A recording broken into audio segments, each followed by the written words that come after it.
Hello, and welcome to the scientific study of why blue dogs seem to be the only child entertainers we really respect. I am joined by Jack, and I am joined by Cher, my fellow scientists. That's right, we're scientists, I guess. Where are my glasses then? I was gonna say I'll get my goggles. I don't Oh, have well, my. I don't have glasses or Wait, goggles, but I shoot! I have a lab coat. I'm sorry. Science. I'll be right back. I I have a doubt lab. th- I doubt this makes me look more like a scientist, but I I guess we're have a going with lab it. coat. Go I get got a your lab lab. coat. Go get all I wish I had a lab professionalized. coat. They're all too small for me. I don't have a lab coat either. I have a big pink coat, but nah. I'll just wear these glasses I'm wearing that in no way look like doctor's glasses. These are my rich guy glasses. Hmm. But I just had the realization I own a sewing machine. I could just make a lab coat. make me one too. We Yeah, yeah. you could have the first Send me letter your of my name on it. measurements, and I'll make one and I'll post it across the ocean. That'll be cost effective. Yeah, that works for me. Hmm. You're bankrolling, right? Hey. Yeah, Uh, YouTube pays us big bucks. Yeah, of course. This video is gonna make all kinds of money. Do you see these rich glasses? I'm obviously rich. These glasses are fake. The diamonds aren't even fake diamonds. They're just the shape of diamonds. Like it's just a hollowed out circle with little diamond-esque shape. It's not even a fake diamond. Yeah, but everyone, we're talking about Bluey. We're finally doing it. These are my actual glasses, y'all. I didn't know you I wore mean, I glasses. have 20. I have 20/20 vision, but sometimes I can't see things far away. So I have these just in case, but I don't want to keep them on too long. Otherwise, my eyesight's gonna be all bluey. I mean, blurry. These Yeah. glasses are very reflective. You can see the fucking Star Wars banner I have above Wait my a setup. minute. This is the children's show. I thought we are not supposed to curse. Fuck that. Listen, this is my channel, and here we swear. So that is something that will have to be dealt with. But Anyone yeah, know any Blue. Australian swear words? Well, kind of. I know a few. Yeah. Oh, I had a question, Jack. Do you know? I remember. I think one of the episodes. I think it was the pool episode. What did the dad say? Obapiku or Abapikwa? Obapikam something. I don't know I off the I top of my am head. for the life of me not knowing what you're referencing. I think you're No, crazy, it man. was. It was the pool episode where they go to the pool and like I guess the little one bongo or something Bingo. bingo. Bingo. Bingo was like, how do you spell this? Or what does this spell? And he Ah. said, oh, Bongo or something. Okay, yeah. What does that even mean in Oh, Australia? I think they were doing some random like joke. Wasn't he just saying random letters and then Yeah, Bingo was just saying random letters and asking her dad what it spelled. Oh. You know, this is actually pretty weird. I thought Bluey was a boy. I, I thought Bluey was a boy. I was waiting to see Neil's reaction to that as well. That is the common misconception, yeah. I, I I'm so, I did the same thing whenever I watched Blue's Clues, and I was always I was like focused on magenta because like magenta pink was my favorite color as a kid, so I love magenta.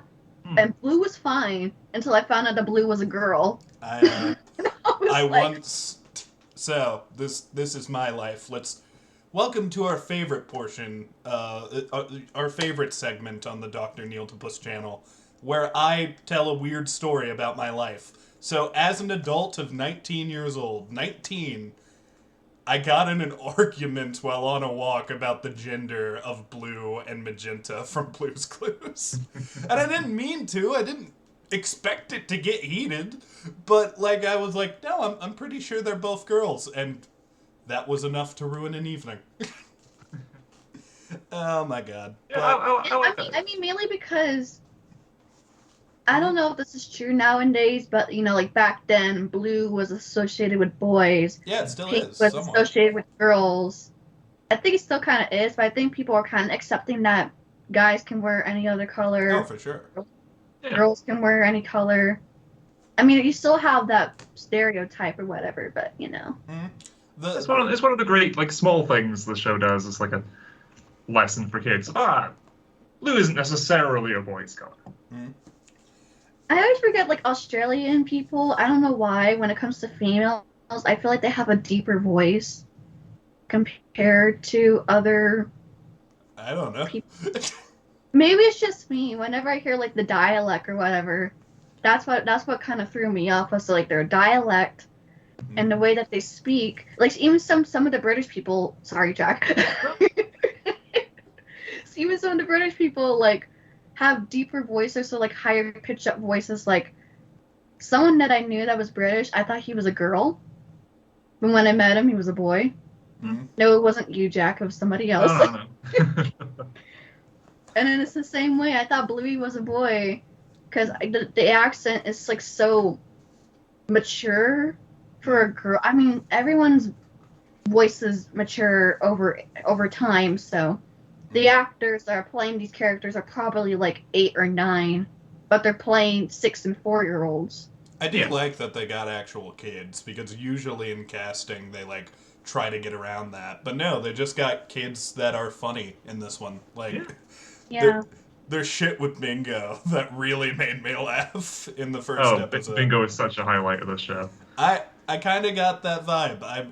Bingo has become my favorite character so far.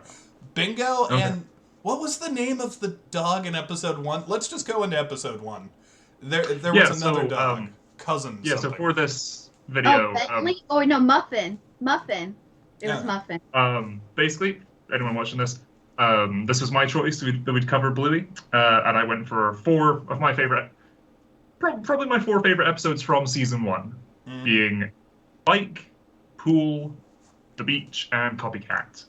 So those are the 4 that we're going to be talking about in this video. And question, are these your favorite of all time, or are there better ones in later seasons?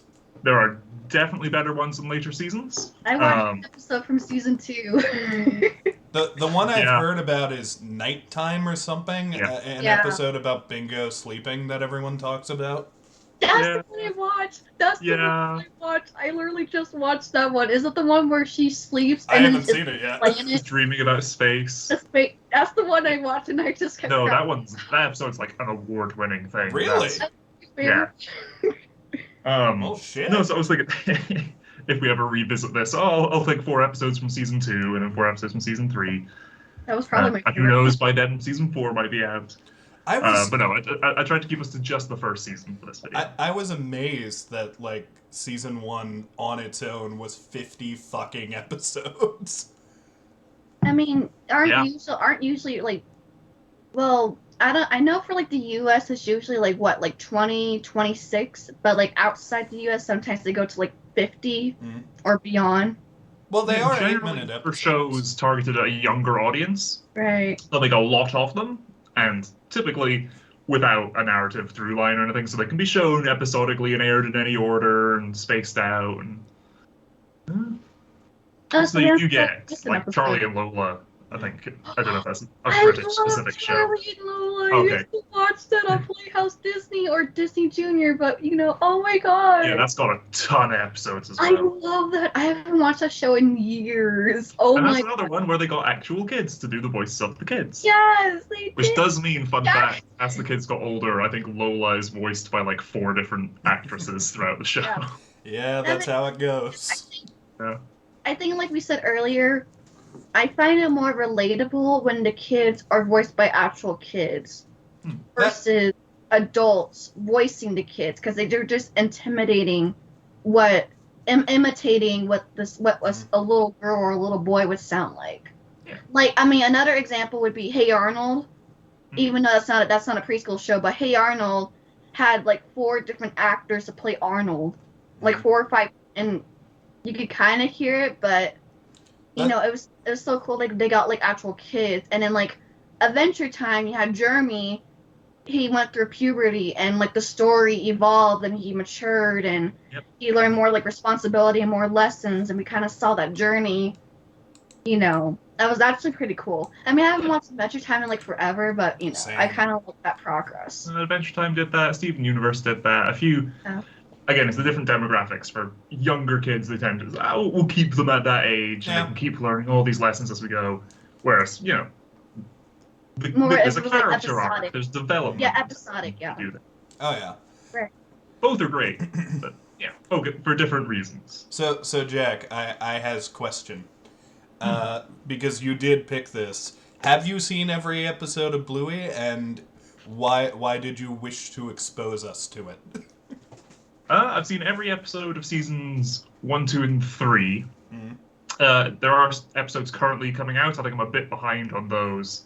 I recently started doing a rewatch on Disney Plus, and I was just going through on my phone, keeping note of these are my favorite episodes, season by season, and I'm only just at the start of season 2 for that. So when we were coming up with making a list of things that we'd choose from to cover for the channel for a bit, I was like, okay, I'll put Bluey on there. Bluey's on Disney Plus. We can cover some Bluey. I will be completely honest. I was very skeptical of watching Bluey. I don't know if I was the only one, but I'm sorry if I'm probably not the first person to say this, but Bluey reminds me of Peppa Pig, and I cannot stand Peppa Pig. I'm sorry if anyone likes. In my opinion, as someone who was forced to watch Peppa Pig, Bluey is maybe superior in every single way. It is. It definitely is. I mean, Jack, you actually changed my mind. Thank you. Yes, thank you. Because I was a bit skeptical. I'm like, oh god, this is another like Peppa Pig. I don't want to go through this again. But God, I think that show. And they're both like international. Like I think Peppa Pig is British, and then Yes, it is. and then Bluey is Australian. I feel like Bluey doesn't talk down to the kids. It's like it's a slice of life show where if anything, they're talking up a little. Yeah, they're talking up versus Peppa. I think Peppa Pig has a narrator, and sometimes the narrator kind of like talks down to the kids. And some of the characters are not the best when it comes to Peppa Pig, specifically George. Like George. Oh my gosh, George is so annoying. But I can't see anything negative about Bluey because they're so relatable and they're so cute. And Kneale was right. Blue dogs rule, y'all, and blue dogs are awesome. I will say this though. If I was ever offered the chance to direct an episode of Peppa Pig, I would totally do it and give the narrator a Stanley Parable twist. Where he's just manipulating the characters and they're trying to rebel against him. I feel like I could tell a good story with Peppa Pig. I kind of like watching some Kid Icarus videos, and I love whenever he makes fun of Peppa Pig. No, Bluey does that. It starts playing with ideas like that a bit in some of the later seasons. There's one. I don't think it's the episode Unicourse. It's another one where Unicourse is in it. And towards the end, they show the animation process of the characters in the show. It's like that could freak some kids out, but it's fun. I don't know. I think, like I said, there's another thing. I'm 22 as the recording of this video. Snap. I know. My age clearly shows.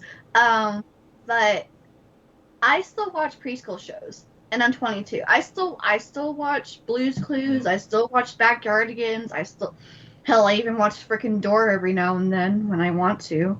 I watch Lazy Town. Is Dora still good? Yeah. Any other educational show you can kind of think of. I think most of the stuff that I grew up with was either USA or Canadian shows. Mm-hmm. But God, I watch so much Canadian shows. I know, I watch so much Canadian shows too. There's just Total Drama Island is back. Did you guys know that? Total Drama Island is back. I never really got into Total Drama Island. I thought it was kind of weird. Oh, it was my shit. I was all over that show. I liked the first season. I watched Revenge of the Island, I think. Total Drama Super Fan. All I remember was the host going crazy. That's the only one I remember was Chris going crazy. And then I think he gets arrested or something. He's back in the new one. I haven't seen the new one, but I've seen literally everything else, including Total Trauma-Rama, the one where they're babies. Yes, because we have to turn every single cartoon character into kids. We did it with Scooby-Doo. We did it with Tom and Jerry. A pup named Scooby-Doo was good. A pup named Scooby-Doo was excellent. There's a character literally called Red Herring. We will not insult a pup named Scooby-Doo in this house. Tom and Jerry Kids, SpongeBob Camp Coral, which Okay, we can shit on that one. Yeah. Jesus Christ, that show looks awful. A show that doesn't look awful though. Bluey. Bluey's really great. And with that, let's dig into the first episode. Did you have anything else to share? Share. Well, Double like I said, my mom and I were kind of talking about this because, I was bullied a lot for watching these type of shows because they're for babies, quote unquote. Like, I was bullied a lot for watching, like, Little Einsteins as a kid, and yet I was the person that got all the A's in the music class. I also watched that show much longer than I should have. Like, I don't know why. It lured me in. Little Einsteins got me. And that's where I got my love for music and my love for, like, classical music specifically was from watching Little Einsteins. And it doesn't matter what age you are, you don't have to outgrow it because people tell you that you need to outgrow the shows. You outgrow when you're ready. If you're not ready, you can hold on to them as long as you want to. I agree. Like, I find I know I've talked to you about this, Cher, but I find that, like, children's programming is kind of important because it has a very solid chance on impacting someone's personality. Like, I'm obsessed with mystery stories and stuff, and that all comes from I really liked Blue's Clues when I was little and trying to put together mysteries and stuff. So I think shows like this are important, and I think Bluey specifically seems to be living up to that standard. Right. Like I said, I realized, like, a lot of the preschool shows date back for, like, God knows how long. Like, probably, like, the 50s or whatever. Maybe even longer than that. And there's just, like, this evolution of these preschool shows and how even some of the bad ones make an impact. Like, my parents grew up with like, the original Sesame Street. And they're 60s. They were born in the 60s, but they grew up with the original Sesame Street. God, that show's and Mr. Rogers' Neighborhood, and all these other different shows that made an impact. Blue's Clues was premiered in 1996, and it's still going with a new host. And yeah, I kind of secretly want to watch the movie because it looks kind of cool. I almost did watch the movie. I watched the first episode of the new Blue's Clues with my little cousin, and I was like, okay, they're doing it right. And then I didn't watch it again, but I do kind of want to see the movie. You checked in to make sure they were still on track. Yeah. Yeah, you know, you got to check in on your friends every now and then. Yeah. I always think that each preschool show has an importance to childhood, like early childhood education. Like, I'm a 2000s kid, so I grew up with, like, mostly, like, 90s and 2000s. Like I said, like, Backyardigans, Lazy Town, Dora, Blue's Clues, The Wonder Pets, all these others, the Doodle Bops, the Wiggles, Mickey Mouse Clubhouse. I recognize every single one of those you've said. I recognize half of those. Hickley Town Heroes, Imagination Movers, like, each one of these shows. Imagination Movers. Each one that I grew up with. Is that on Disney Plus? It is. It's on Disney Plus. I was actually thinking about making that as one of my suggestions. Schmitty's my friend. He's playing his guitar. Scott's got his goggles that help him see far. Each of these shows that I listed, I haven't watched that for decades, by the way. Yeah, I haven't even, like, hit that was, like, just, like, the tip of the iceberg. But each of these shows hold a special place in my heart, and even some of the newer shows. Like, I haven't seen Paw Patrol. I know Paw Patrol's pretty big and all, but I have beef with Paw Patrol, but that's a tangent. If you're a parent watching this, show your kids Bluey instead of Paw Patrol. I don't dislike Paw Patrol, but that theme song haunts me now.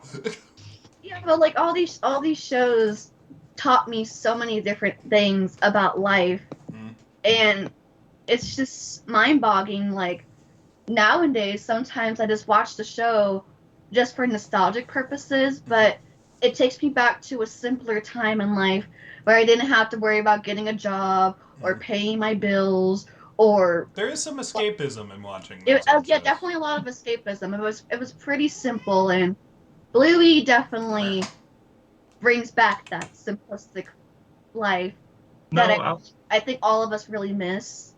And yeah, I think we should probably talk about Bluey before I go through my entire childhood. To agree with that point, I think when I started watching Bluey, it was one because we were talking about it at work. When I was work like over a year ago. Like, oh, have you guys seen Bluey yet? It's like, oh no, we'll check out Bluey. But now it's become, oh, if it's been a stressful day at work, I'll come home, make dinner, yeah, watch a few episodes of Bluey. You know, just sort of calm down, watch something fun, wholesome, good lessons. It's pretty. The music's fantastic. Yeah. Yeah, so My cat is trying But to no, sabotage we've said it a few us. times. Let's actually get into the first yes, episode. please. I don't need to spell out my entire childhood in this video. One more tangent, and this will be quick. Since the Star Wars banner is above me and the glasses are directly reflecting him, there's fire on the Star Wars banner, so it looks like there's fire in the lenses of the glasses. It's funny. Also, my cat tried to sabotage the video, so if the camera moved at all, that was his tail flicking it. But yeah, let's get into the first episode, Bike. Yeah, season 1, episode 11, Bike. Short synopsis. Bluey tries to ride a bike, fails, and this is what I like about Bluey in comparison to a lot of other kids shows. I guess, Jack, you can tell me if this ends up being not the case. The parents feel like real people and not paragons. Like, Yeah.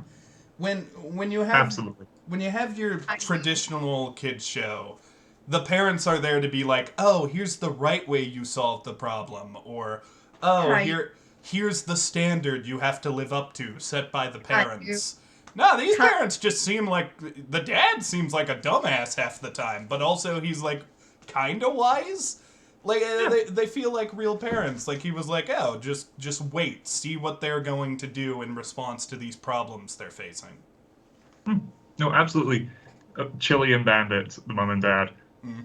are millennial parents. They are new to this. They're still figuring it out themselves. And that provides so many great moments throughout the show. One episode that I considered putting on this list that is a lot of people's favorites for us to cover is Takeaway, in the event that Cher watched that one. And that one is, it's they're outside a Chinese restaurant getting a takeaway. And it's, Bluey wants to play with a tap that's there, Bingo wants to play with the menus, and Bandit's like, no, okay, you can play with a couple of them. No, don't get wet. We're not having a wet dog in the car. Playing around. And then, when they eventually get fortune cookies, and Bandit's been trying to keep in control of everything, and the fortune cookie says, a flower can bloom again, but a person can never be young again. And he just sort of pauses for a moment and thinks. It's like, yeah, let the kids play. Let them experience this. Let them go through it for themselves. That's a lesson Rather for the than adults. trying to control his kids. I like that a lot. That Yeah. sounds like it's not for the kids at all. That sounds like No, it's there for the are adults whole watching. episodes. A later one, I think it's in season 2. It's called Baby Race, and it's a flashback. It's Bluey has just been born. Bluey is a baby. She's just crawling around. And it's Chili meeting up with other local mums and like going to like events with their kids. And they play a baby race. They set the kids down and see who'll be the first one to go get a plush toy. Who is the And best it's baby? Bluey doesn't notice at all. Bluey's still crawling around while the others are learning to walk. And it's all about Chili's fear of like late development in her kids. And there's just a really wholesome moment where a character looks directly into the camera, it's meant to be like from Chili's POV, and just says, "You're doing great. You're on top of everything. You don't need to worry. You are doing great." There are episodes that are explicitly talking to the parents, which, as we were saying, a lot of preschool shows are they're for the kids. Mhm. Bluey is equally as much for the parents, which is fantastic. And I think that's why if you guys choose to watch more of it, Yeah. there'll be episodes that hit you as an older person a lot more as well. I'm Yeah. gonna keep watching. There's I usually really like a liked it. There's usually like a right way and like a wrong way to teach both parents and adults, or parents and kids. I'm sorry. Well, there's some really funny things out there for both adults and children. Like, I'm struggling to think of an example. Well, the Muppets, actually. The Muppets can be for kids and adults. But, like, the reason I kind of like it here is clearly this is a kid's show that's teaching lessons. And, like, I didn't watch more than what we were supposed to. I planned to, but I didn't. It really seems like this show could potentially help adults, and I wonder if that's why it seems to be blowing up so much. And it's hilarious. I want to make that clear. There is a scene in this, so to get back to the plot for a second, what happens is Bluey gives up on trying to ride the bike. She goes and sits with her dad, and they're just kind of talking. They're looking at other people in the park. They start people watching, and she sees her little sister trying to get some water from the water fountain, but Bingo's too short, and it leads to Bingo like trying to climb it, trying to push the button in long enough where it sticks. My favorite one is when Bingo fails and is just crying under the water fountain and says, "I will never drink water again." Again, that these fucking were got like me. little kid moments. Well, it would be my favorite moment if Muffin didn't do something funny too. Muffin. So there's another kid trying to climb the Bentley. monkey bars. Bentley is the kid's Yeah. name. I always thought I don't know why I thought Bentley was a boy's name, but it's a girl. Again, I'm learning so much about this. Not everyone is easily identified. Bentley is a turtle who is a tech genius in a wheelchair. That is who Bentley is. But yeah, so this kid tries to like climb the monkey bars. He can't do it. They're seeing other people do it. They're getting upset. He starts crying too. And then we have Muffin, who is... What is Muffin's problem? Trying to get her other arm through the backpack. Yeah. Yeah, that one seems slightly silly, but watching it is hilarious. I was going to say, you've not seen a small kid try and put on a big backpack then. I haven't. I didn't know that was an issue. So, Wow, I didn't know that at all. okay, if your arms are too short, you can struggle to reach the other loop. Well, I have two younger brothers, so I've seen this a lot. They have like I don't know why. I've never seen it happen. I have younger brothers too. How have I not? Okay, I'm having a midlife crisis now. But Bluey. Bluey. So Muffin is trying to put the backpack on, which results in like running in circles. Muffin starts getting angry and fights the backpack, which is hilarious to me when she's just jumping up and down on it.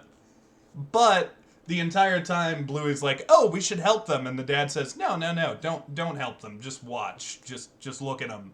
And then slowly they each figure out how to do it, usually in different ways. Like, Muffin crawled on the ground and got both arms in. I think Bentley climbed something and then got on the monkey bars. Bingo spilled the water on the floor and then drinked it up, but she's a dog. It's okay. And then it's like, how'd you know they were going to figure it out, Dad? Well, I just trusted they would. And then Bluey goes back to the bike. It's a really quick, very fun episode that kind of says, "Hey kids, don't give up on the bullshit. Just keep trying." And I think that's a good lesson. Yeah, I think probably like some other shows would be like, yeah, we should probably help them, but here it's like, let them figure it out, because again, it's all about like that developmental skill. Even though I used to be in nursing, I stopped literally right as I was learning about pediatrics, but I learned about like the different developmental skills that you start out as an infant all the way up to like adolescent and adulthood, and stuff that you learn from the past sometimes can help you right now. And here it's like, there's a problem, they're frustrated, and you know what, it's okay to be frustrated. Sometimes you just need to like take a break, go relax, think about the situation, and then when you're ready, you just come back on and do it again. And do it. It's okay to ask for help, but it's also good to figure it out on your own. Especially as a kid, like you figure out, like it's like that little puzzle piece. You're trying to fit the little puzzle pieces, but they're not fitting. So then you kind of just have to sit back and look at the picture, use your brain, use your imagination, Or grab Like- scissors, change up the puzzle pieces, break the system, and make your own image. Well, that's another option too. Anarchy! Yeah, thinking outside the box. But I was thinking more the standard, the more safer way. Anarchy. Yeah, no, I like this episode for that. And there are other episodes, of course, that address it. Yeah, of course you can ask for help, and people will help you if you ask. Mhm. But this one is Bluey tries and fails and immediately gives up. And then goes and sits with her dad. And Bandit, again, another one for the parents, can look at this episode and go, it's okay to let my kid fail and try and work it out themselves. You don't need to step in and be proactive on that. As long as you're keeping an eye on things, you can let them work it out themselves. I think I was listening to Neil deGrasse Tyson's podcast a few weeks ago, and he was talking about that he hates when he's walking down the street and sees a kid walking with their parent, and the kid wants to jump in a puddle, and the parent stops them. So no, let them. It's a science experiment. Let them do something, see what the results are, and learn from it. But then yes, how this affects Bluey herself is Bluey sees a bunch of kids who are younger than her try and fail and have the exact same reaction she did, and she acknowledges that, oh, that's just what I said. But then they pick themselves back up again, and she goes, okay, I'm going to pick myself up again now, Dad. And goes and does it herself. I really like it. I think it's a different message. A little bit. And for the comparison, as we brought up before, Peppa Pig, I haven't rewatched this episode, so I might be getting details wrong, but I remember it in my head. This is the Bluey learns to ride a bike episode, and that is not at all the focus. It's Bluey learning perseverance. The Peppa Pig learns to ride a bike episode is Peppa getting like upset at her dad for not holding on to that bike the whole time, like letting go, and it's like, Dad, you lied. Tricking your kid into riding a bike, which is a fair enough strategy. But this different approach of let them figure it out. Be there if they need you, but let them figure it out. Great. Yeah, I thought it was really good, especially because I thought the moral was going to be teamwork. Like, at first I was like, oh, Bluey's going to help each one of them figure it out. And then she'll be like, I can do it too. But no, she just kind of watches. And I think that's better, because that's like a little sign of like, yeah, you need to let kids figure this stuff out solo sometimes. Like, being a parent and being a helping like person is important. Like, if people need help, they need help. But, you know, sometimes they don't need help, and they just need a little more time to get it on their own. And I think that's a good thing, again, for the parents to see too. Yeah. That is all I have to say about a bike. You guys got my only other note for bike is, and you'll see this as you watch more of the show, I'm glad you like Muffin. Muffin is a recurring character. Yay! I'm very excited for Muffin. So you got Bluey and Bingo and their dad Bandit. Bandit's brother Spike has 2 kids, and that's Muffin and Socks. So Muffin and Socks are their cousins. So whenever they go on like camping trips or other episodes, they visit each other, they play together. Muffin is a recurring character. And her little sister Socks is one of the most adorable characters in the show because she's a toddler. She's a proper little kid. So she's still non-verbal, so she just barks. Which is referenced at a few points in the show where Bingo will be really excited about something and run to the parents and be barking. And it's like, oh, Bingo, use your words. Yeah, it's really sweet. I like it a lot. Plus, like, I think it was a good episode to start with because, first of all, it's like, this is a little different from normal kid shows. And it was this nice example that, like, the comedy is kind of on point. Like, Bingo had me laughing. Fucking Muffin had me laughing. It's a good episode. Yeah, it's very sweet. You know, I still don't know how to ride a bike. I probably should learn how to ride a bike. I can ride a bike. I can't drive a car, so I can kind of relate to that. I mean, I could drive a This car. episode tells you, just don't give up. Yeah, I could drive a car. I just don't want to because I have like severe anxiety when it comes I feel driving. that. But I kind of want to learn how to ride a bike again. So Back thanks. on that bike, share. persevere. If it means anything, I didn't learn how to ride a bike until I was like 16. Because when I was little, I fell off, and I was like, no, fuck this. I'm not doing it again. You just gotta get back Maybe on you the should bike. have watched Bluey. Maybe Bluey should have been there.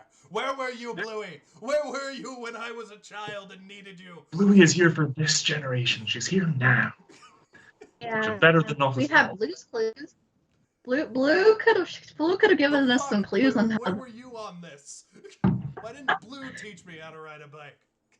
Steve. Jumped Oh out yes, of the oh TV. that's right. Steve went to college, and I love that little message that was like a couple years ago when he had like that little. broke the internet. Jesus, Oh, that it was. broke the internet. I was like crying my eyes out right before I went to sleep. Around then is when I was like, yeah, I gotta watch the first episode of Blue's Clues. Gotta see what's going on there. But yeah, let's go into the next episode. Jack picked the pool. Episode 22, Pool. Okay, so here's my notes. Here's my notes. The lesson is boring stuff is important too. Honestly, a good lesson for kids. Not as funny as Bike, but this show is really fucking charming. And it is. Like, I love the Bandit is kind of getting cocky. He's like, yeah, I'm the good dad. I'm taking you to the park. And then he forgot everything. He's like, where? Oh, and I didn't know because I just now realized different areas, even though they speak English, they have different terms. Yeah, of course. So I did not realize that, and I was like, I thought it was like, oh, flip flops, but they said thongs. And I was like, what was that? Yeah. I heard thong. I heard thong, and I was like, what? It blew my mind when I found out in different areas of the world, cotton candy is called fairy floss. Yeah, it kind of was like, what? This is not just in the one UK, it's thing. candy floss. It's an in between of the two. I've heard fairy floss. I've heard candy floss. I've also heard fairy bread, which is just bread with sprinkles. Although apparently it's great at birthdays. Yeah, I mean, I knew some other words like we call it vacation here, but it's holiday and like Holiday here. weekend and some other ones I can't remember. I think I forgot. Elevator and lift. Read the Harry Potter books. You'll learn a ton of them. Yeah. Yeah. We need to do a video at some point of just British questions to Americans and American questions to Brits. I think that we could go for a few hours on that. I think honestly, I think Jack might beat both of us. I am very bad at knowing things, so Jack will beat me. I can assure you. Cracks knuckles. Oh no! Don't abuse me, sir. But yeah. So they go to I the think pool. probably- The dad forgets Yeah. their stuff. The day is kind of ruined because they didn't want to take a little bit of time to do the boring stuff. And then the mom comes in and saves everybody because she obviously knew they weren't going to do it. Yay! Yeah. This is a good. I saw this was getting circulated online this episode a few weeks ago for Mother's Day. It's like moms are important. Yeah. I I think so. probably one of my favorite parts of the episode was Bingo and the little pool cleaner thing. Yes. Is that I don't like that, and I'm like, I don't want to get off the pool, and the thing comes out, and she's like screams. Scream. It's like, oh my god, I'm never getting out this. oh, Bingo. Bingo is an absolute highlight so far. I will say of the episodes I watched, because I had to be a critical, dark-hearted bastard sometimes. This is probably the least good of the episodes we watched, but it's not bad. Like, it's just not as funny as some of the others. It's just kind of standard. Like, here's the lesson, here's the story, here's the cool visuals, there you go. This is the weakest of the 4 that I submitted for us to watch. This isn't the best 4 in the season. It's the best 3 plus this one. Because there are better episodes this season, but I didn't want to introduce you to Bluey's daycare. I didn't want to introduce you to these other bits of the world. I'm like, keep it to the family for this You needed to set introduction. up the characters first. I get it. Yeah. yeah, so that's all I really have to say about this episode. But something we forgot to do with the first episode, and now we got to do it with this one too. We didn't rank them. We had to give an out of 10 rank. Oh, do we have to? Given how short the episodes are, shall we just review it as review these 4 episodes at the end? I mean, I guess so. We could do it that way. That works. I don't know. They are Like, separate episodes though, so if we review them as like a Yeah, whole, we'll do. that's a little weird. I don't want. Yeah. Okay, separate episodes. Okay. Well, with that, let's go into episode 3. The Which, beach. yeah, the beach. I really liked this one because, like, Wait, I just had a question here, and it's probably just all coincidental. Jack, did you choose this episode because of the Little Mermaid that was supposed to be released this week? Is that why you chose this episode? I did not. I forgot about that through line until rewatching it for this. I was like, it's probably just a coincidence that the live action Little Mermaid movie literally just came out yesterday. see, Yeah. that's not the conspiracy I was thinking of. I was like, okay, Disney owns this. It's on Disney Plus. Are they allowed to say Little Mermaid because Disney owns it? Like, that's what I was thinking about. I don't think Disney owns the title The Little Mermaid. I think it's like the Jungle Book. They own the characters they made for the film. Yeah, you're right. But here are my notes. Little Mermaid's Gotta Be Brave cracked me up when she just stops and goes, Little Mermaid's gotta be brave. Just imagine Clint Eastwood saying that line. The parents feel like real people and not just stern paragons like other shows. As someone who fears pelicans, I too would have turned back, Bluey. Hey, look, you see a pelican in real life, they're scary. Don't fuck with pelicans. They will fight you. They're kind of like geese. Sorry. I like swans. I think swans are cute. Swans? Swans are pretty from a distance. I have no beef with swans. I haven't encountered swans. Pelicans and I got beef. I actually encountered a peacock. They were really cute. Peacocks are mean, but they're beautiful, so I'll give them a pass.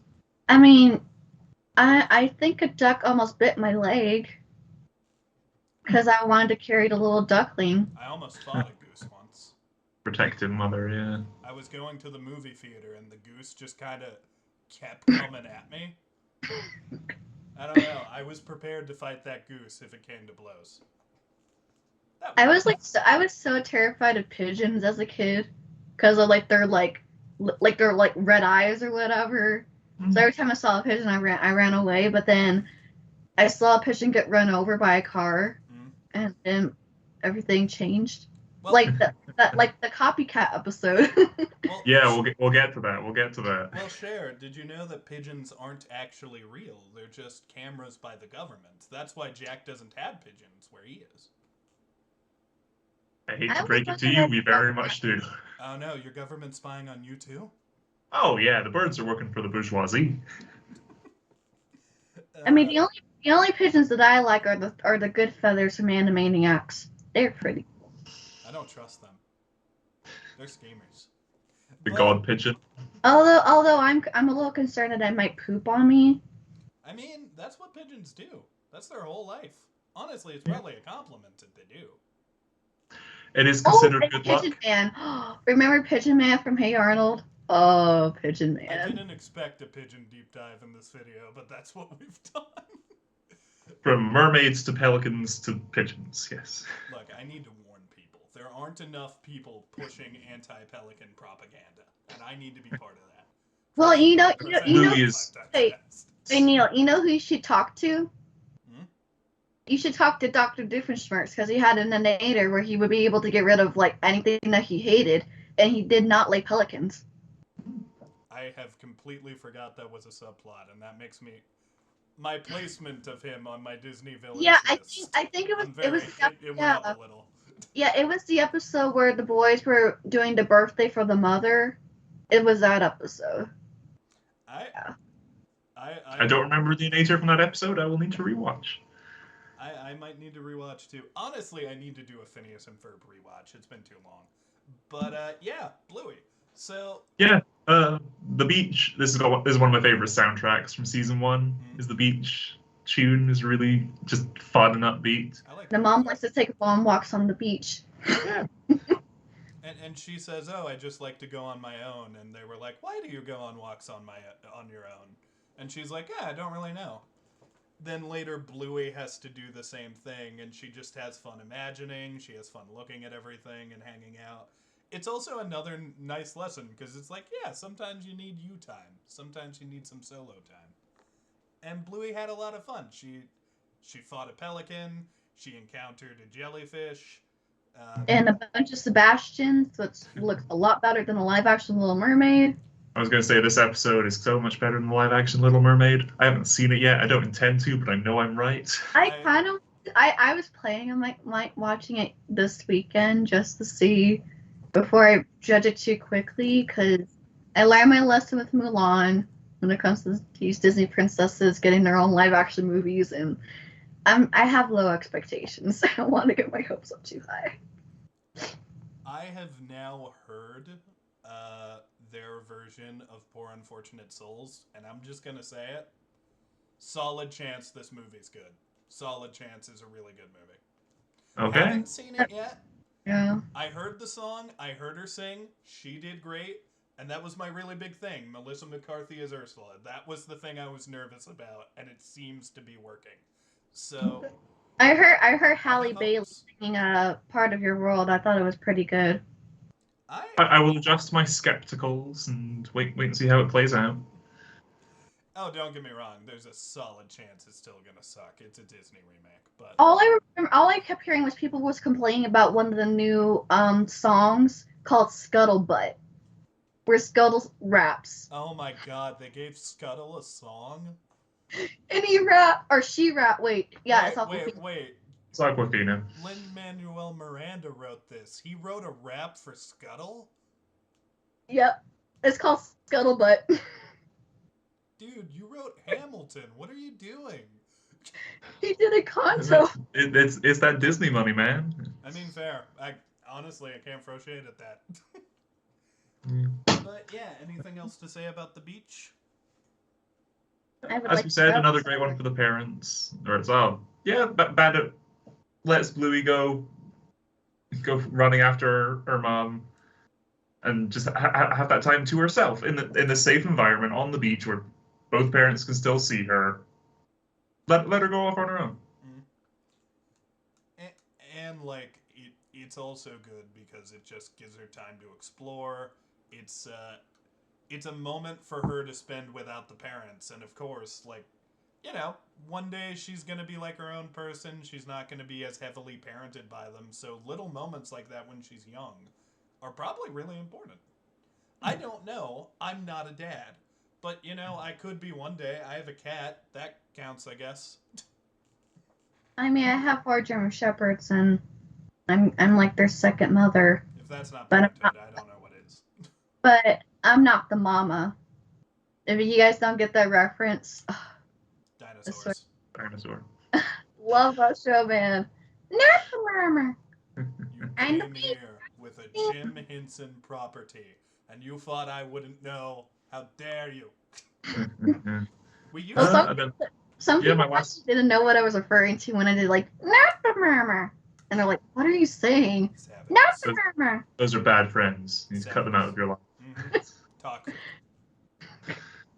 I actually got my dad the not the mama shirt of the baby. We owned a plush of the baby when I was a kid. I didn't know what it was, but it sounded like Elmo and made me like creeped out a little. It was not a cute looking plush.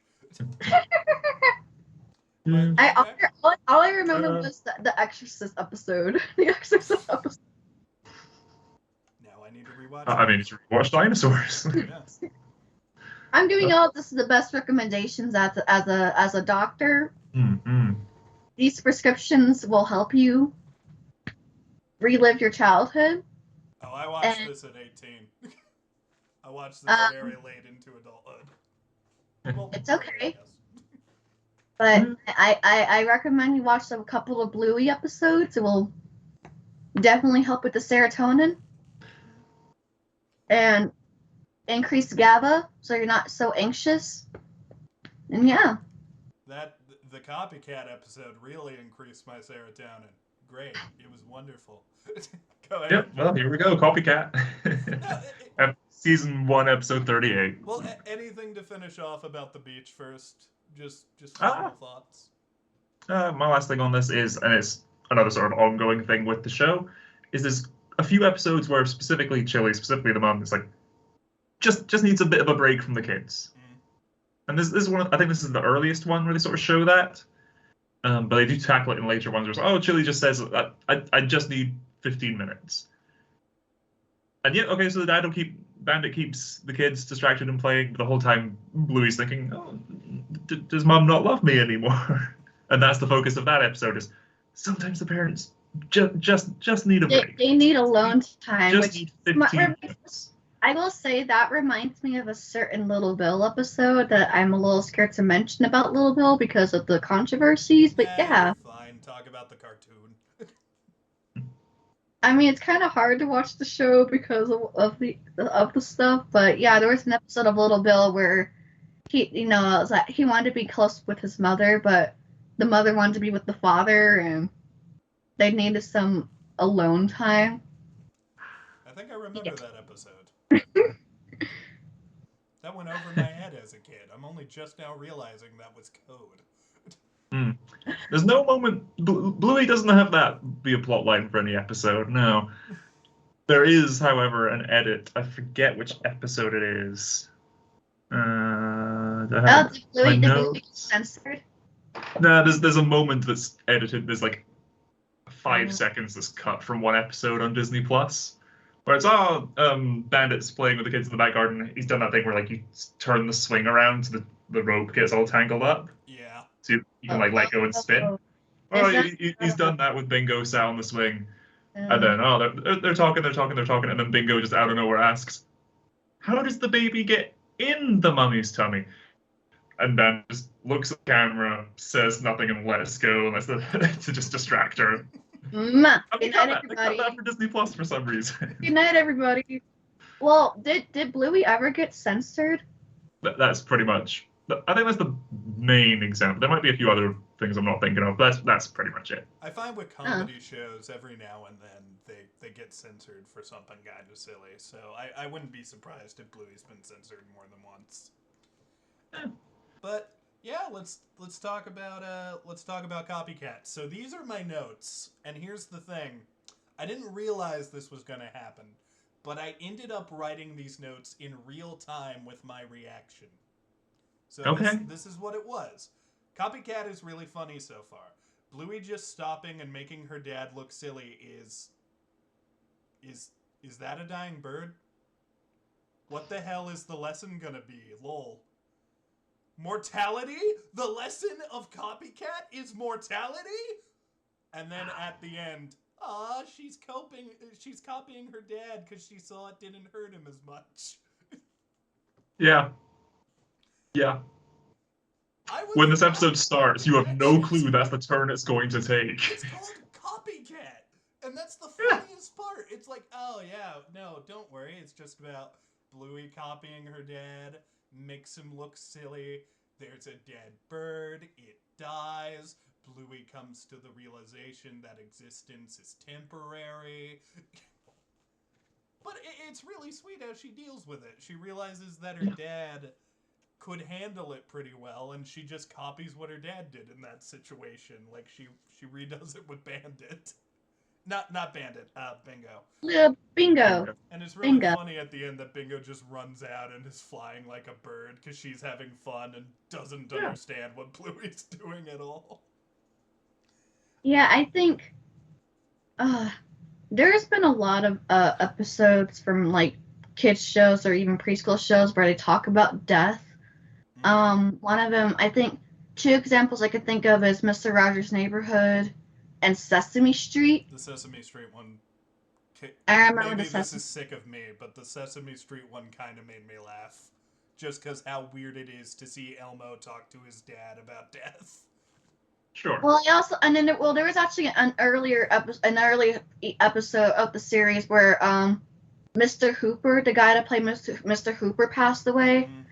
and Big Bird was wondering where he was, and everyone was telling him that he was gone, and it was kind of dark. I will say it was, but yeah, that one was really good. I don't know about the Elmo one. I haven't watched the Elmo one in like forever, but If yeah, if you've watched my streams, my I streamed Edith Finch, which is a game all about, hey, here's a story about how each member of this family kicked the bucket. Like that is what the whole game is. And in that I talked a little bit about like, oh, well, life is a temporary thing, but that means we should really try to spend the time we have enjoying it. And that's kind of my take on death.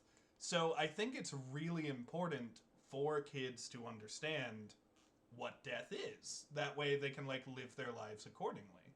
And this episode, by all accounts, was a pretty good way of like being like, okay, kids, this is what it is. This is how Bluey feels about it. This is how Bluey like figures it out on her own. And it's just a really good episode for that. Are there any other episodes that delve into this topic? Um, so this one's sort of Bluey's. It's going to sound weird, but let me keep talking. This is Bluey's first encounter with death. Um, no, this is sort of Bluey as a kid, the first time that she encounters this concept, this idea. As you said, mortality is the lesson in coping with it. There aren't any other episodes that deal with that specifically, but there are later ones. I think it's just called Granddad. I don't remember, where it's Bluey and Bingo spending the day with Chili's dad. I know they're having a great time and it's fun and everything, but then towards the end is, okay, Chili sits down on like the pier at their old like family house with the dad and just has a talk. She doesn't want him to go. He's getting old. He can't play with the kids as much as he used to and as well as he could. There are episodes that look at similar topics, but this is sort of the death episode, which is really bold of them to do in season 1. I mean, I think it's an important lesson to learn because, like, stuff like this is going to happen. It's kind of inevitable. So, at the very least, as long as shows are like, hey, here's our take, here's an opinion, at least when it happens, the kids aren't, like, completely alienated. They know it happens through shows like this. I think it's a good thing, and I honestly want to see more of it in child's stuff. yeah. I think that, like I said, I think like in the past, it was kind of hard for children to understand these type of topics, and parents fear that something's going to go on with their psyche or whatever if we talk about it. But it's better to talk about it than just put rose-colored glasses and say, "Oh, everything's fine, everything's all dandy." Space Jam's a good movie. Yeah. It's okay. Everything's fine. It's sometimes it's okay to be sad. It's okay to have all these emotions. Sometimes you have to learn how to control these emotions, but it's okay to be frustrated. Like with the bike episode, it's okay to be frustrated. The pool, it's important to have all these necessary things to be safe and to also have fun. The beach, it's okay to be alone. It gives you time to self-reflect and be, just yourself and just enjoy the world as it is. Sometimes you just have to step outside the crowd, take a look at the world, take a deep breath, just say, wow, this is a beautiful place out here. It's actually really nice to walk out here. And then in this episode, death is common and everyone goes through different stages of grief. Everyone goes through coping mechanisms. Sometimes they suppress the memory. Sometimes they lash out on others because they don't know how to properly emote on these feelings. And it's okay. It's gonna happen. Sometimes they say the movie with Bugs Bunny and Michael Jordan teaming up is good, when in reality it's just kind of cheesy, but we like it because nostalgia. You could say the same thing about the boy with his journal and a half-human shark that's a boy and a girl with volcano powers defeating George Lopez twice. not insult Shark Boy and Lava Girl in this house, goddammit. I was just kidding. No, that movie's awful too. I love both of them, but they're bad movies. They are. Uh, And no, I used to watch Shark Boy and Lava Girl like all the time. You know, Jack, I gotta be real. When you pick these, and I saw Bluey on the list, and when it got picked, I did not think I was going to talk about how the everlasting fear of death is comparable to one's enjoyment of Space Jam, but here we are.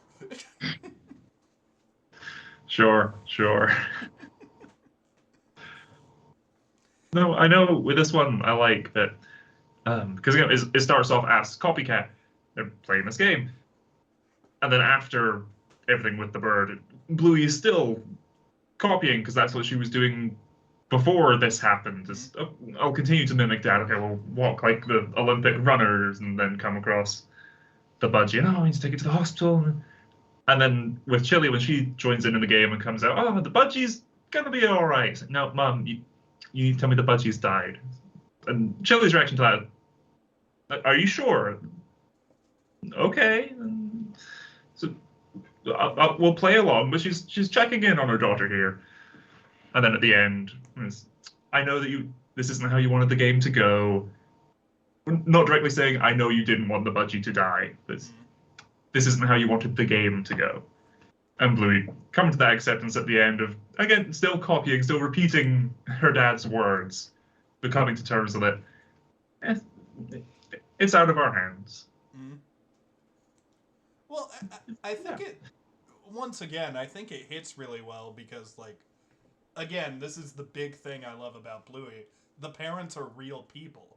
So when Bluey is copying her dad, it's not like, oh, my dad's always right and I always need to, like, follow what he says. No, instead, because this show has that context, it's, oh, this is how my dad handled it. Maybe I should give that a try. And I kind of like that a lot. It's a lesson I can't think of another time I've seen it in a kid's show, but it is kind of a great lesson. Yeah. Like, this is such a strange topic to give advice about, because it's so, like, specific for each person dealing with it. But I really like Bluey's take. Yeah. And I look forward to more as we've said with each episode, with each episode, as we've said, this is a great one for the parents that are watching the show with the kids. Because they can see, here's an example of how a kid deals with it. Here's what my kid is seeing as an example of how to deal with it. Here's what I can do. It can prompt a conversation, a discussion with kids. Yeah, if I ever have kids, however far down the line that is, they're grown up on Bluey. Yeah, I think so too. It's going to be a mix of new Blue's Clues, old Blue's Clues, and I'm just going to get all the blue bitches. I won't tell them I called them the blue bitches, but that's what I'm going to do. Sure. Yeah, like I said, there's a certain way to talk about it where it's not necessarily like, oh, boom, hard hitting. Sometimes it's just better to take it a little slow, let them really understand it, because they're still developing that idea, and let them ask questions like, what does this mean? Why is this happening? Is there anything we can do about it? And sometimes parents really need to have those conversations with the kids. It's not good to avoid it, especially these type of situations, because later in life they're gonna avoid certain responsibilities, and they're gonna have that lapse over and over again. They're just gonna keep suppressing it instead of actually getting help.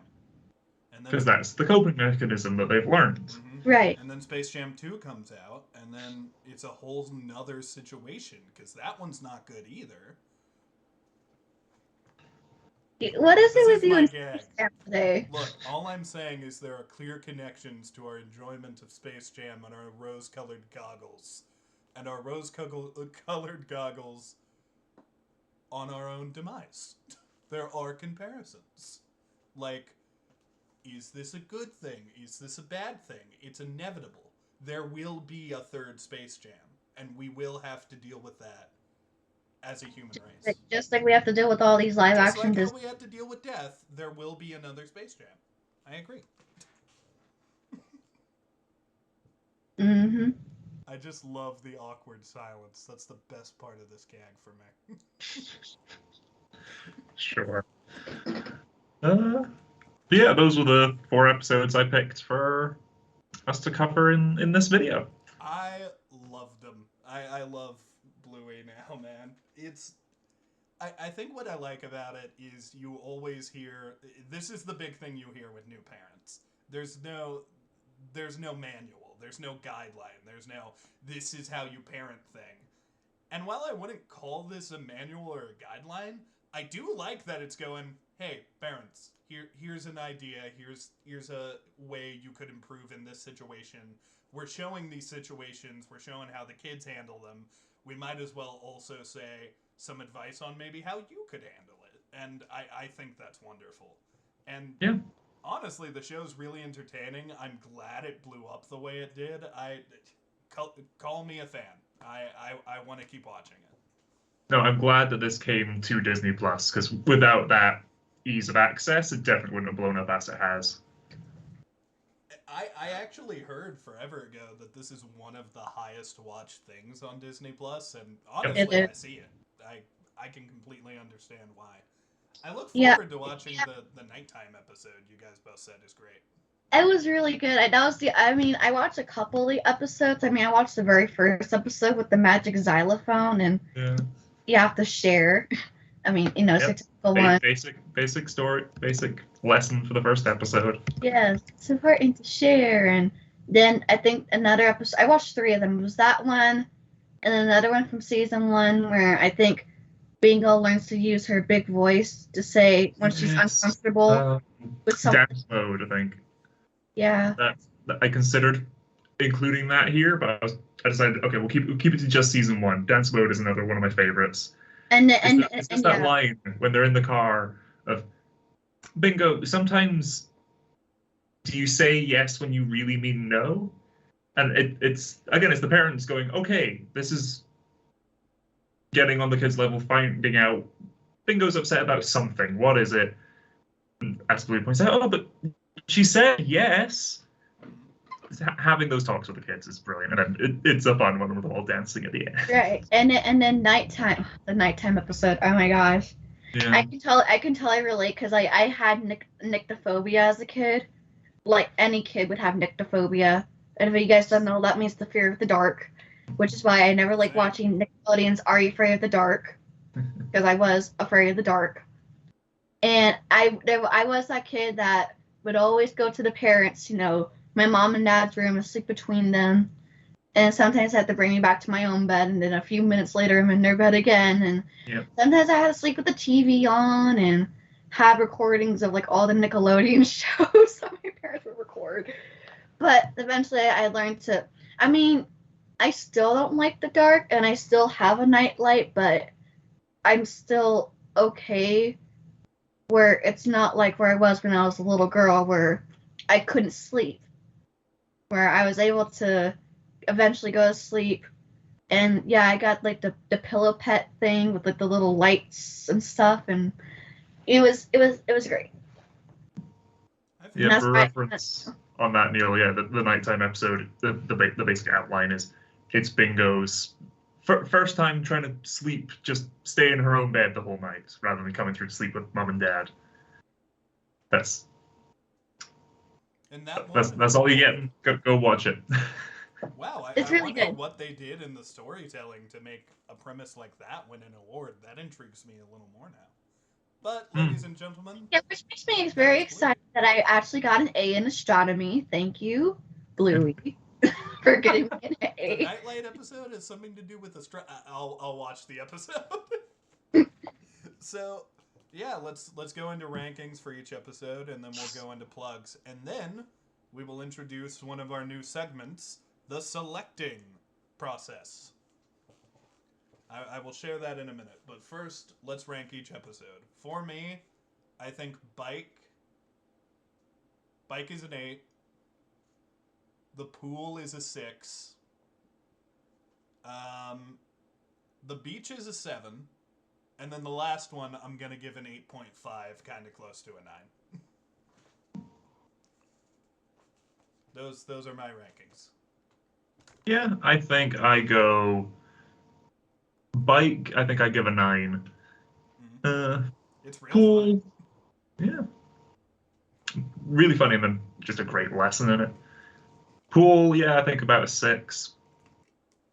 It's a good lesson Beach. in pool. Beach and Copycat, I give both an 8. I think Copycat is an 8, teacher rating on 9. Yeah. Yeah. So, again, someone that really likes to watch like all these like preschool shows. It was really nice to get into something that's not from my childhood and to give something a different try, even if it's really popular. And I still didn't understand why it was so popular. But I'm glad it didn't turn out to be Peppa Pig. I'm so glad it was not another Peppa Pig or Paw Patrol or. Peppa Pig definitely does the parent paragon thing. With Mummy Pig, Daddy Pig is the butt of a lot of jokes. Oh yeah. Oh man, yeah, but I think bike is an 8. Pool for me is a 7. Beach is an 8, and Copycat's a 9 for me. Nice. That's there. Yeah. And just before we move on from Blue, Oh, just in and case then, anyone. even though we haven't covered this, Nighttime is a 10 out of 10 for me. Yeah.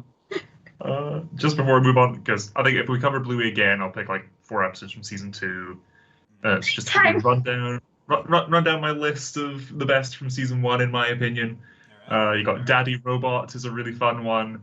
Bike, Takeaway, Yoga Ball. Yoga Oh, Ball? that's the one. That's the other one I forgot. I did watch Yoga Ball. Calypso. I was really considering putting Calypso as one instead of Pool, but again, I decided to keep it to the main cast. Calypso is the name of Bluey's preschool teacher, I almost and watched Calypso. yeah, it's just following Calypso. It's just following her going through, just basically walking in a circle through the kindergarten, through the preschool, with each of the kids sort of having their own little adventure, their own little story going. Her just lending a hand, helping, correcting, guiding them, and then getting them all to work together. It's a really fun one. The Claw is a fun episode. It's Bluey and Bingo. They're at like a restaurant or something. There's a claw machine in the corner. They have a go and they don't win anything. So then they go home and okay, Bandit pretends to be the claw machine for them to control and like pick up the toys. And it's him learning about how to play with them and not being too strict, not messing around with them too much. But there's a great line where Chili, I forget exactly what she says, but it's something about, the claw machine isn't a great dad or something. And Bandit, as the claw machine, replies, the claw has no children. His days are free and easy. Now I gotta watch that one. I love Yeah. Claw Machine episodes, and that line makes it worth it. Then you got Pool, Beach. The Creek has a great soundtrack as well. The song in the episode The Creek. Copycat. Early Baby is another fun one just in the preschool, just the kids playing. And the game that they're playing is, one of the girls, one of Bluey's classmates, who I'm blanking on the name of at the moment, is, they're playing, I want to play, let's play Hospital. Okay, so they have a baby and they're just using a plush toy.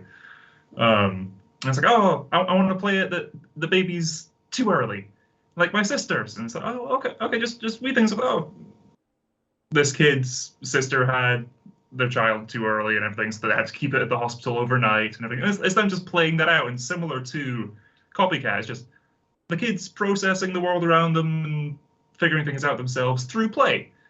And normalizing a lot of this stuff. But yeah, Peppa Pig doesn't touch anything like that. And it's not condemning it, it's not saying anything about it, it's just, here's the kids in the real world dealing with real things, and here's how they go about dealing with it. Which is a really sweet one as well. Camping it's one of those ones that makes a lot of people's top 10 lists. It's Bluey at a campsite, they're on like a caravan holiday, encounters a French kid. And despite the language barrier, they get along, and then having to cope with, their holiday ended, they had to leave, and you're probably never going to see them again. God, that was a lesson Kid Kneale had to learn. Oh yeah, I had to learn that in person. Yeah. Oh my gosh, I actually remember meeting someone when I was little. I went to like this like casino place where it has something for the section for the kids. So they drop off the kids while the parents go to play at like the casino stuff or whatever. And I met a girl also named Charisse, which is my full name. I prefer Cher, of course, but her name was spelled differently. And every single Saturday I would always go there. She was there, and then she was gone, and then it was sad.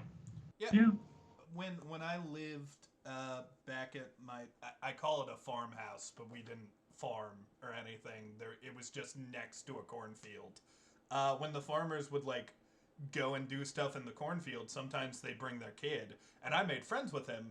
And then one day we moved, and I was like, oh shit, this person I used to see like a couple times a month, I'm not gonna see them again. That was like such a weird feeling. Yeah. I really like that that's in an episode too. These feel like important lessons for kids. Oh yeah. No, Bluey is a fantastic show. And then my last 2 episodes from season 1 are Kids, and then Veranda Santa, which is the Christmas special, so it would be a bit weird to cover it at this time of year. But I think I'll want that to be an episode we talk about when it comes around to Christmas next year. Veranda Santa has a great lesson of it's not necessarily you have to be good because Santa's watching. It's also Bluey trying to be like pretends to be Santa at one point, is being this arbiter of what is naughty and what is nice, and seeing the repercussions of that and feeling bad about it, and it's teaching morals, specifically naughty and nice, through pretending to be Santa and seeing how their decisions make one of their cousins cry, and it's a really fun, like interesting Christmas episode. So we're definitely going to cover that next December. I'm down. Yeah. I'm down. Cool. I just really like this show. I hope it comes back on the list again. Which, by the way, Jack, since this was your pick, you now get to pick something else to like put in its place. 4 episodes from season 2. I'll pick something else to put in its place first, but then we'll. It's up to you. You think about that.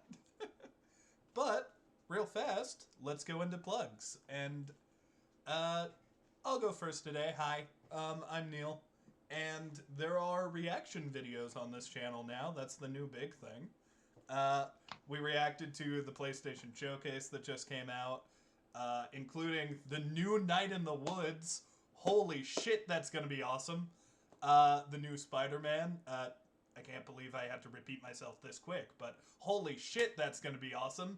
And the new Five Nights at Freddy's. Holy shit, that's going to be confusing. And Wait, there's a Five Nights at Freddy's movie? Yeah, I reacted to movie that as well. That's on the channel as well. Five Nights at Freddy's, the movie and the new game. In the space of a week, we got movie trailer, game trailer, another game DLC trailer. trailer as well. Jesus. This really is becoming the year of FNAF. I remember when the first Spider-Man game came out. That was the same year Spider-Verse happened. That was the same year Avengers Infinity War or Endgame happened. And that was the same year when I graduated from high school. Well, it's also when the game happened, and it was when like they were doing this big Spider-Man crossover comic. So because of that, I declared that year the year of Spider-Man. This is the year of FNAF, dude. There's a game coming. There's DLC coming. The movie is finally coming. We know that YouTube is going to be covered with videos covering all of it. FNAF took over this year. But I thought Super Mario Bros. Overtook this year. Super Mario Bros. Was a part. If there was a Mario game that came out, I could contribute a little more to that. But you know, there's just so much FNAF shit. Like, I'm not even talking about all the books that came out this year. And if you would like to hear me talk more about FNAF, we are covering that game and that DLC on the channel. I am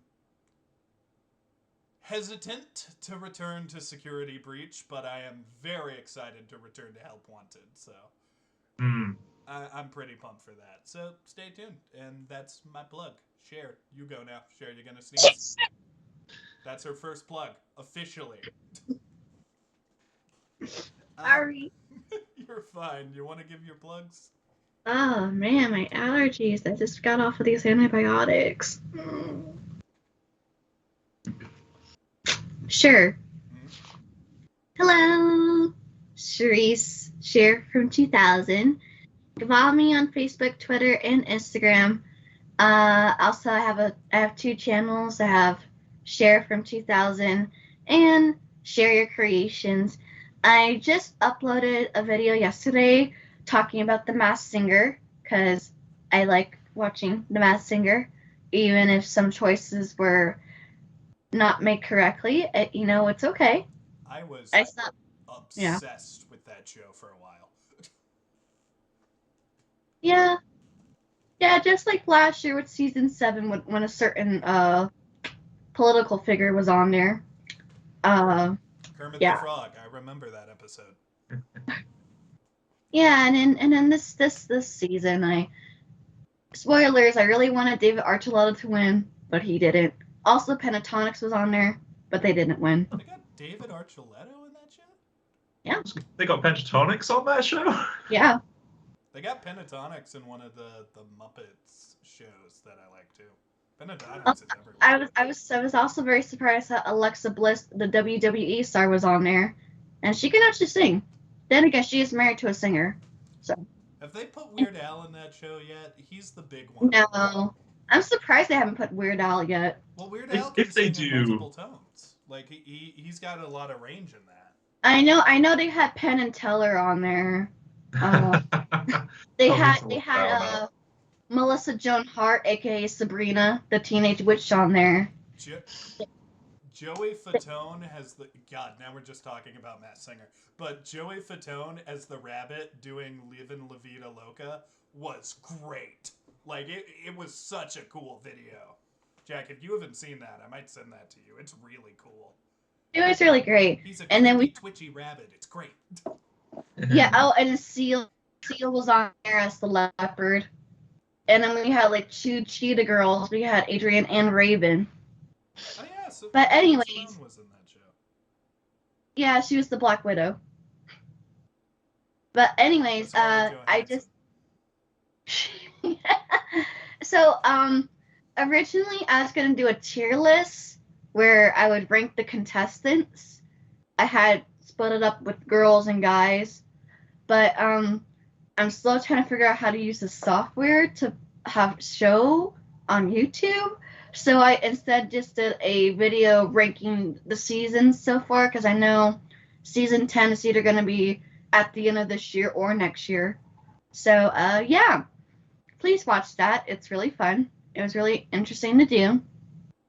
And I don't know any upcoming videos, just depending on my work, but I'm still planning to do that Britney Spears top 20 because I've been on a Britney Spears mood lately, and I've been trying to learn how to do the choreography for Oops, I Did It Again. So yeah. So yeah, that's pretty much my summer, I guess, so far as the tier list, and possibly either July or August Britney Spears top 20 because I love Britney Spears. It's Britney, bitch. Jack, it is now your turn, my fine fellow. Okay. Hello, everyone out there on the internet. I'm Jack of All Trades. You can find me Jack of All Trades is the name of my channel on YouTube. Kneale has begun dipping his toe into reaction videos. That is mostly what my channel is at the moment. At the minute, we're covering Made in Abyss Season 2. At time of recording, my reaction to Episode 3 is pending. That's ready to go live on Monday. It's been a very interesting season so far. I've had a few hang-ups with some animation choices, but I'm so interested to see what they're going to do this season. We're 3 episodes in, and at this point we've had big mysteries in the show, but as we've gone, we've now reached the 6th layer. We still have those big mysteries, but now we know what questions we should actually be asking, which is surreal considering where the show started. But now that we're here in the village of the Hollows, again, I'm only on episode 3, so I think things are starting to take that signature dark turn that the show is known for. And I will definitely be bracing myself and having tissues on standby for the rest of the season, because if this is where we're at for episode 3, this is guaranteed to make me cry. So if you want to see that, head over to my channel. So while you were doing your plugs, I put on my stupid sunglasses and did a really stupid dance the whole time. And when you said, that's gonna make you cry, was when I was doing jazz hands. But before we end this episode, ladies and gentlemen, I'm dizzy now. I did a lot of dances. We have to pick the next one. So here's how we've been picking. We made a list of things we want to cover, and we put them all together. And since we don't live close to each other, we can't draw names out of a hat. So what we do instead is each week I will come up with a stupid way that Jack and Cher will work together to pick what the new number is. Ooh, okay, this is news to me. Now here's how the list works. For variation's sake, every week, if you had your thing work, like if you got your pick, you're out of the next drawing. Like you skip for a week. So, Jack, none of your picks will be part of this list. You're out of the running. Cool. We covered Bluey this week. Mm-hmm. But we have 10 options on the list that are currently there between what me and Cher have. Now, Cher, I want you to pick a random number that is... I thought Jack was picking a number. No. You're working together on this. You're both going to play a role. So, Cher, I want you to pick a random number that is less than 10. Or 10. You can also pick 10, if you wish. I guess, since my birthday's gonna come up in, my family is an 8 number, because as August 18th, my mom's January 8th, and my dad's August 28th, so I'll do 8. All right. Jack, pick a number to subtract by that. It has to be less than 8.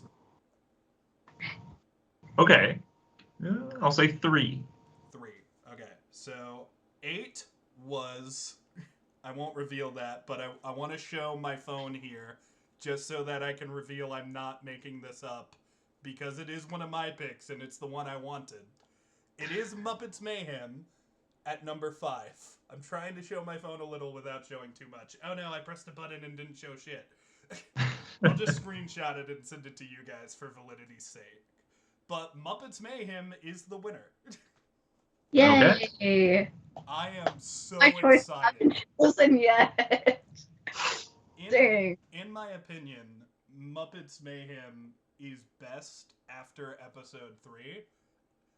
Or episode 2. After episode 2 happens, Muppets Mayhem starts getting great. And I'm really excited you get to see 3 and 4. So yeah. Okay. Next week, chat. Muppets Mayhem. We begin the journey into the mayhem. Yay, we get to talk about Muppets again. Nice. I'm pretty sure the episode with Cheech and Chong is in the first 4 episodes, so you guys get to see that too. Okay. Trust me, this show goes in places you might not be expecting. It is a pretty good show. But, ladies and gentlemen, we have talked about Bluey. We have discussed Mortality. We have spread some anti-Space Jam propaganda. That was really just me, but they were there. Disagree. Yeah. So thank you all for watching, and do we have anything to end on? Not really, other than that, blue dogs are cool. I'll never drink water again.